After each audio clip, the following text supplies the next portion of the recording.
In this morning's Money Watch, two companies now announcing plans for air mobility services like flying cars and air taxis to hit San Francisco markets in 2025. The goal is to replace long car commutes with quick electric air vehicle flights. And joining me now is Tim Jackson, author of the book, Dude, Where's My Flying Car? I love that title. Tim, we know you've been president of the Colorado Automobile Dealers Association for more than 18 years, but now you're diving into this. Right. When I set out to write the book, I didn't anticipate that it would be so heavily focused on flying cars. Right. But I thought that would just be a small component.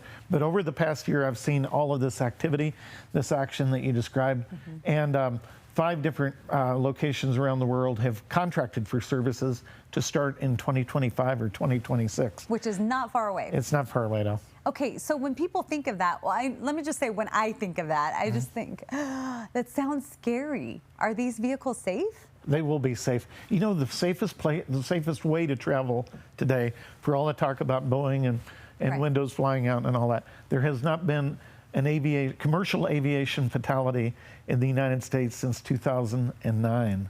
And yet we kill about 42,000 people on America's highways in cars. So commercial aviation is the safest way to travel. And car companies are getting involved in this.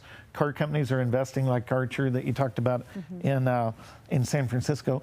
Their partner is Stellantis, which is Chrysler, the former Chrysler, and they're heavily invested. In fact, they just announced $110 million investment in Archer. And then Joby is the other company in San Francisco, and they're partnered with Toyota. And Toyota has almost $1 billion invested in Joby. So this is a combination of aircraft manufacturers, airlines like American United, Delta, and JetBlue, and then car companies. And there's a whole long list of car companies that are invested. So it's good for all their businesses. I mean, cities definitely have to prepare for this, right? And change their infrastructure. What can people expect as they start to see that, especially in the Bay Area, since that's where it'll start? I think the way the flying car will emerge, it will be first as a flying taxi, as you described, and then eventually it will move to personal aviation. Flying cars that we can actually land in our driveway, park in our garage, and if we want to go to the mountains, throw them in the back of an F-150 or Ram pickup and take them to the mountains. How do you think this is going to affect people's lives and maybe even our planet?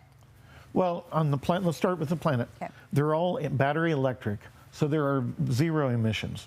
And just like a battery electric car, these are all starting out as battery electric. By the way, there's over 400 companies trying to, pun intended here, get off the ground with flying cars, and they're all doing it with battery electric cars. So on the environment, it will be good.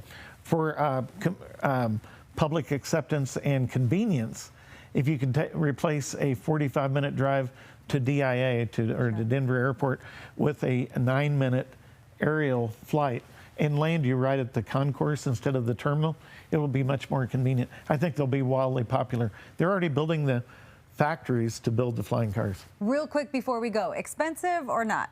Not as much as you might think. Actually, $3.50 per mile, and on IRS allowance is about 60 cents per mile on a vehicle.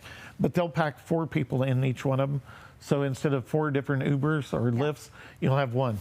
Wow. Tim, thank you so much. Thanks for the opportunity. It's always good to see you. I can't wait to read the book. It's so fascinating. Of course, you can watch all of our Money Watch interviews on our website. Just go to cbscolorado.com. So what do you think, Callie? A 9-minute ride from downtown to DIA? Hey, I like how that sounds. I mean, the wave of the future. One day, I can't wait. Well, we're checking your